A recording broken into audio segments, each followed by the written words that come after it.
Injection দিয়েছে যে এক একটার দাম 20,000 টাকা করে। প্রত্যেক মাস প্রথম মাসে 4টা দিতে হবে, তারপরে প্রত্যেক মাসে একটা করে দিতে হবে। তা প্রথম মাসে 4টে মানে 4 করে 80,000, তারপরে আবার এক মাস পর পর একটা করে 20,000 করে, আরো 4 মাস আরো 80,000। ও মাত্র 8টা ইনজেকশনই দিয়েছে। তারপরে যেহেতু 20,000 টাকা কম না, সকলেই জানেন, ও প্রার্থনায় যখন আবার রিটার্ন আসা চালু করলো, প্রার্থনা করা শুরু করলো, করার পরে ও পুরো ইনজেকশন নেওয়াই বন্ধ করে দিয়েছে। দেওয়ার পরে কোনো ক্রমে গত মাসে বেলুড়ে গেছিল ডাক্তার চেক আপের জন্য। তা ডাক্তার ওকে দেখে বলছে তুমি বেঁচে আছো কি করে। আর এখন ছেলেটা পুরো সুস্থ, ঈশ্বরকে পুরোপুরি সুস্থ করেছে। এর এখন আর কোনো কিছু প্রয়োজন হয় না। এখানে ঈশ্বরের ধন্যবাদ।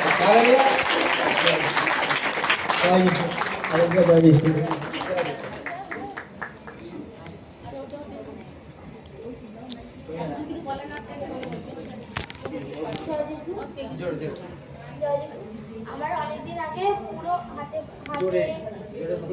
পুরো হাতে গায়ে পায়ে চারিদিকে অনেক ঘা হয়েছিল।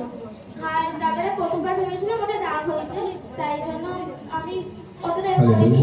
তারপরে মা তারপরে বললো যে আমাদের থেকে প্রার্থনা করা তখন আমি প্রার্থনা করিয়েছি।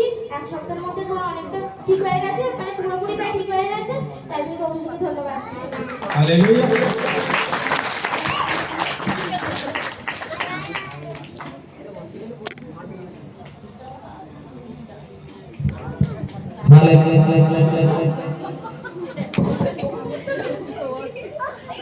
হালেলুয়া।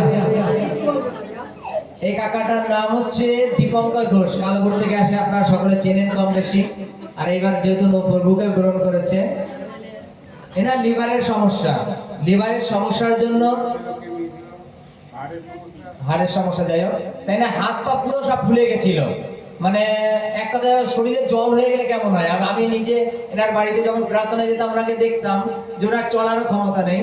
তার ডাক্তার ওখানে বলে দিয়েছে যে তোমার বাবাকে বাড়ি নিয়ে যাও, ভালো মন্দ খাও। আমি যখন ওর বাড়ি প্রার্থনায় গেছি, তো তার ছেলে তার বাবার জন্য সিঙ্গারা টিঙ্গারা নিয়ে আসছে সন্ধ্যাবেলায়, যে তার কয়েকদিন বাঁচবে, চলো খাওয়াই দাওয়াই নি।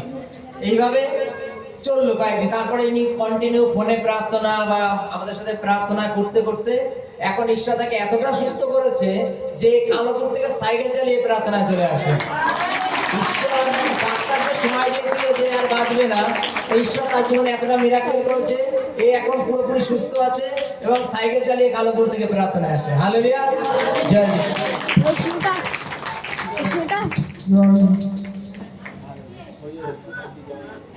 যিশু।